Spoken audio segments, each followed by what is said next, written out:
సంచలనాలకు కేంద్ర బిందువైన గుంటూరు మిర్చి యార్డు అన్నదాతకు అన్నం పెట్టే విషయంలోనూ అదే పంథా ప్రదర్శించింది. ఆకలి తీర్చడం తప్పిస్తే రుచుల కోసం ఎక్కువ ఖర్చు ఎందుకని భావించిన ఫలితమో, పొదుపు మంత్రమో భోజనం ధర తగ్గించింది. తోక రుచులకు కోత పెట్టింది. ఆలస్యంగా అయినా ఉచిత మధ్యాహ్న భోజన పథకాన్ని ఈ ఏడాది నిరాడంబరంగా ప్రారంభించింది.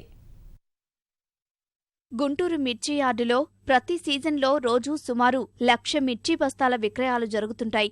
గరిష్టంగా 10 లక్షల మంది రైతులు పంట ఉత్పత్తిని తీసుకొస్తారు. దూర ప్రాంతాల నుంచి వచ్చే రైతులకు మార్కెట్ యార్డు సమీపంలో భోజన వసతి లేకపోవడం వల్ల గతంలో కిలోమీటర్ల దూరం వెళ్లాల్సి వచ్చేది. రైతు సంక్షేమం కోసం 2007లో ఉచిత మధ్యాహ్న భోజన పథకం అమలు చేయాలని అప్పటి పాలకవర్గం తీర్మానించి ప్రభుత్వ అనుమతి పొందింది. పథకం ఖర్చు మార్కెట్ కమిటీ భరిస్తుంది.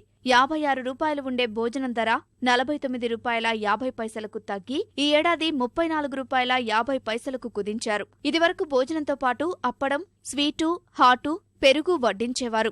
ఈసారి ధరతో పాటు ఈ 4గింటికి కోత పెట్టారు. అలాగే పెరుగుకు బదులు మజ్జిగతో సరిపెట్టారు.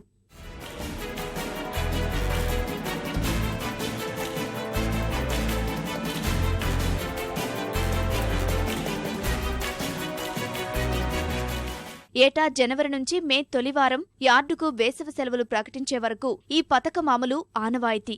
కారణాలు ఏవైనా కొన్నేళ్లుగా ప్రారంభ తేదీలో స్పష్టత లేకుండా పోతోంది. పథకం ఎప్పుడు ప్రారంభమవుతుందో యార్డు యంత్రాంగానికి సవాల్గా మిగులుతోంది. ఈ సంవత్సరం ఫిబ్రవరి 2వ వారం నిరాడంబరంగా భోజన పథకం ప్రారంభించారు. మార్కెటింగ్ శాఖ మంత్రి ప్రత్తిపాటి పుల్లారావు గుంటూరులోనే అందుబాటులో ఉన్న గుంటూరు యార్డు పరిధిలోకి వచ్చే ఎమ్మెల్యే స్థానికంగా లేకపోవడాన్ని సాకుగా చూపించి రాజకీయ నేతలకు కనీస వర్తమానం లేకుండానే పథకం అమల్లోకి తీసుకొచ్చారు. 2008 నుంచి 2015 వరకు భోజన పథకంలో కనిపించే అదనపు రుచులు లేకపోవడంపై రైతులు కొంత నిరాశ చెందుతున్నా రుచికరమైన అన్నంతో కడుపు నింపే పథకాన్ని తొలగించకుండా కొనసాగిస్తుండటంపై సంతృప్తి వ్యక్తం చేస్తున్నారు.